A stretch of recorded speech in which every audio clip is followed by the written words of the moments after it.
Maintenant, vu qu'on a vu comment choisir les meilleurs documents dans notre base interne, avec notamment du RF et ensuite du height, on passe à la deuxième étape. Comment faire en sorte que le modèle de langage utilise ces documents de manière fiable? Parce que c'est tout l'enjeu. Il est vrai que la partie retrieval est la partie la plus importante pour moi dans un système de RAG, parce que si des mauvais documents sont recherchés en base, le modèle, plus tard, il va générer une réponse qui est carrément à côté de la plaque. Mais il est aussi possible que le modèle génère une réponse toujours à côté de la plaque, même si vous lui passez les bons extraits. Ici, je vais vous présenter deux méthodes claires et qui marchent. Premièrement, le chain of thought et ensuite la méthode de gradle et de vérification. Ce sont des méthodes qui sont généralement utilisées pour cette partie-là d'un système de RAG et je vais tout de suite vous expliquer comment ça marche. Commençons par le chain of thought, c'est une technique qui vise à permettre au LLM de réfléchir plus longtemps. Pourquoi le raisonnement explicite est si important? Généralement, lorsque vous posez une question à un LLM, il a tendance à vous répondre généralement. Donc si on passe nos documents dans un modèle, il va tenter directement de répondre à la question de l'utilisateur.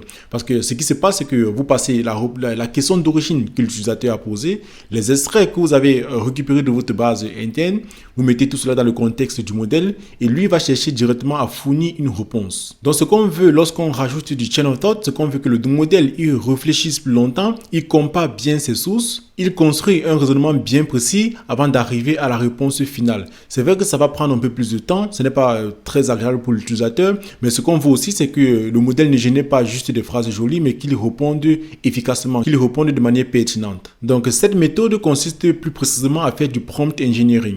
Ça veut dire que votre prompt, ça va vraiment être structuré. Vous devez imposer des étapes de réflexion à votre modèle. Un exemple typique, c'est d'imposer par exemple 3 étapes. Une première étape de compréhension de la requête. Vous pouvez par exemple demander au modèle de reformuler par exemple la question de l'utilisateur et de s'assurer qu'il ait bien compris ce qui est demandé. Ça peut être une première étape. Là, juste ça va pousser le modèle à prendre plus de temps pour réfléchir à la question qui a été posée. Après, vous imposez par exemple une étape d'analyse du contexte. Dans cette étape-là, vous forcez le modèle à analyser les sources que vous avez extraites de la base de données. Vous pouvez par exemple lui dire d'analyser les passages les plus pertinents, d'associer ces passages par exemple aux sources. Ensuite, vous pouvez même ajouter une étape de raisonnement pour permettre au modèle de raisonner étape par étape. Donc tout ceci se fait par un prompt. Dans un prompt, vous avez vraiment structuré étape par étape et après une dernière étape où vous lui dites de rédiger une réponse finale qui répond clairement en fait à la question que l'utilisateur a posée.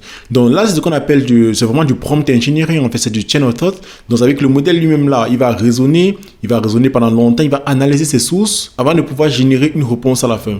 Mais si vous passez juste les extraits au modèle, vous lui dites que ok, voici la question que l'utilisateur a posée, voici mes extraits. Et génère-moi une réponse qui reprend la question. Juste là, le modèle, la plupart du temps, il va quand même bien générer. Mais quand la question commence à être un peu ambiguë et qu'il y a trop de sources, je vais dire trop d'extraits qui ont été récupérés de la base interne, il peut facilement halluciner, il peut facilement se tromper. Donc, c'est un peu comme ça que ça se passe. Et en pratique, il y a plusieurs variantes du chain of thought. Il y a une variante qui est plutôt visible et une variante cachée.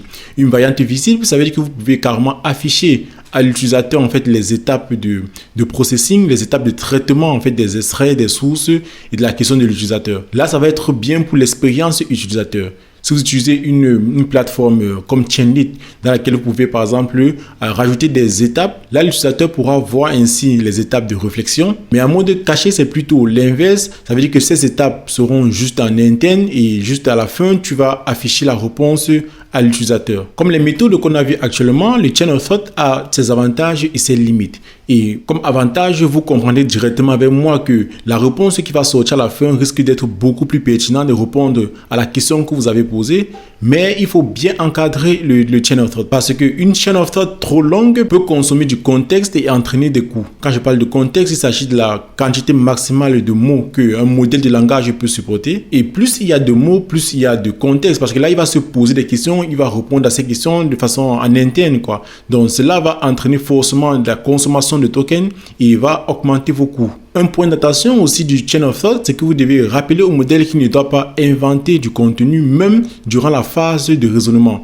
Durant la phase de raisonnement ou bien de questions-réponses, le modèle ne doit pas inventer du contenu non présent dans les documents. Maintenant que vous avez rajouté un système de chain of thought dans votre partie de génération, il est important de finir par des guardrails ou encore des garde-fous. Parlant des guide rails, il s'agit en fait de la dernière étape, le dernier bloc généralement dans un système de RAG. Parce que même si vous avez optimisé votre partie retrieval, vous avez un RF qui réordonne bien les extraits, vous avez du hide qui est mis en place, vous avez la partie génération qui est bien optimisée avec une chain of thought. Malgré tout ça, le modèle il peut quand même halluciner, il peut répondre à côté, il peut même violer des contraintes métiers que vous avez définies. Donc un bon RAG sérieux n'est pas juste retrieval, génération et réponse, mais c'est plutôt retrieval, génération, vérification à l'aide des guide rails et ensuite vient la réponse. Là, vous êtes sûr que la réponse qui est générée à la fin est bien encadrée, ne contient pas d'hallucinations, ne contient pas de mots toxiques, respecte tous vos règles métiers. Enfin, ça répond exactement de façon pertinente à l'utilisateur sans violer des règles que vous pourrez mettre en place dans votre système. Généralement, on peut imaginer les guide rails à 3 niveaux. Avant la génération, là, il s'agira de filtrer ou bien transformer la question de l'utilisateur.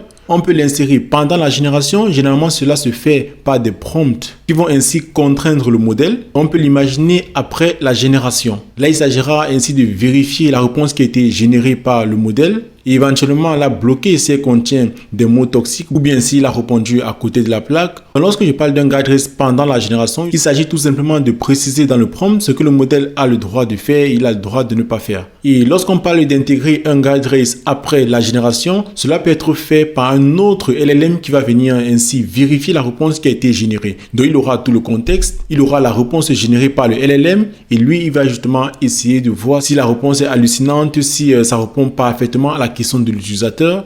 Il va checker un certain nombre de choses. Généralement, une méthode qui est très utilisée, c'est le LLM as a judge. C'est une méthode précise que je pourrais mieux expliquer dans une autre vidéo pour éviter que celle-ci soit trop longue. C'est juste un jury de LLM qui va checker la réponse du modèle afin de vérifier si elle répond parfaitement à la question. Maintenant, pour tout ce qui est hallucination, pour tout ce qui est présence de mots toxiques, il y a une librairie que je vous conseille vivement, elle s'appelle Guide Rails AI. Elle regorge de pas mal de fonctionnalités qui vous permettent ainsi de mettre en place vraiment un système de guide rails performant à la fin de votre système de RAG. Je vais vous mettre le lien en commentaire. Donc, il faut bien avoir en tête lorsque vous mettez un système, un évaluateur, on va dire ça comme ça, un système de guide rails, c'est d'avoir en tête un ensemble de choses que vous voulez que le modèle ne fasse absolument pas. Donc là, vous pouvez imaginer avoir des guide rails orientés métier, un ensemble de règles métiers que vous voulez absolument checker dans la réponse qui est générée au final par le modèle. Pour conclure, je voulais insister sur un point. Optimiser un système de RAG, ce n'est pas juste choisir un bon modèle de langage, c'est combiner intelligemment plusieurs techniques côté retrieval, c'est structurer finement le raisonnement de votre modèle